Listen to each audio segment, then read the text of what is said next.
এখানে কেউ বোধহয় আমায় চেনেন না। আমার ছোটবেলা থেকে বড় হয়ে ওঠা 6 ভাই বোনের একটি ফ্যামিলিতে। আমার মা বাড়িতে বাড়িতে সেলাই শেখাতেন, আর বাবা কাশ্মীরে খুব সামান্য একটা চাকরি করতেন। কখনোই আমাদের শেখানো হতো না যে ব্যবসা করতে হবে। আমাদের চিরকাল শেখানো হয়েছে ব্যবসা খারাপ লোকরা করে। ব্যবসা মানেই আমাদের বাংলা সিনেমা যেগুলো দেখে বড় হয়েছি, পরম নিশ্চয়ই আমার সাথে সহমত হবে, বা লিটারেচারও যেগুলো পড়েছি, সেখানে ব্যবসায়ী কিন্তু ভিলেন। তো আমরা সেরকমই একটা বাঙালি পরিবার থেকে বড় হয়ে ওঠা।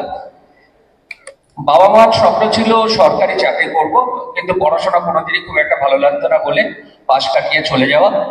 আঁকাঝোঁকা কিছুটা পারতাম, সেই জন্যই অ্যানিমেশন বলে একটা ইন্ডাস্ট্রি আছে, সেই ইন্ডাস্ট্রিতে পদার্পণ করা।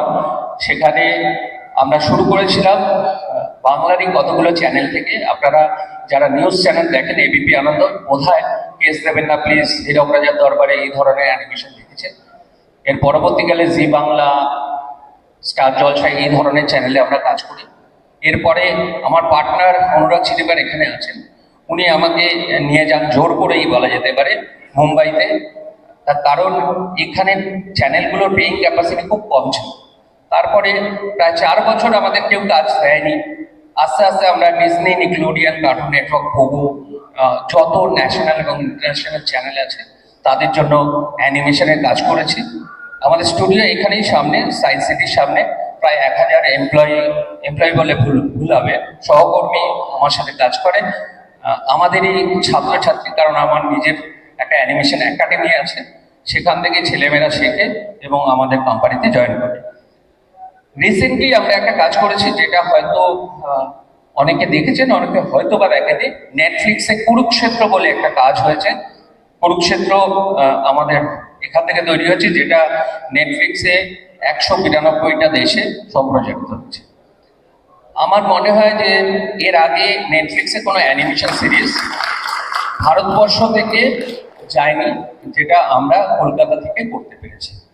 আমার সব থেকে ভালো লাগে, আমি নেটফ্লিক্সে এই কুরুক্ষেত্র এতবার তৈরি করতে করতে দেখেছি, আমি বারবার আর দেখতে ইচ্ছা করে না, কিন্তু আমার সবচেয়ে ভালো লাগে শেষটা, যখন শেষ হয়, যে নামের কার্ডটা আসে, তখন সব বাঙালি।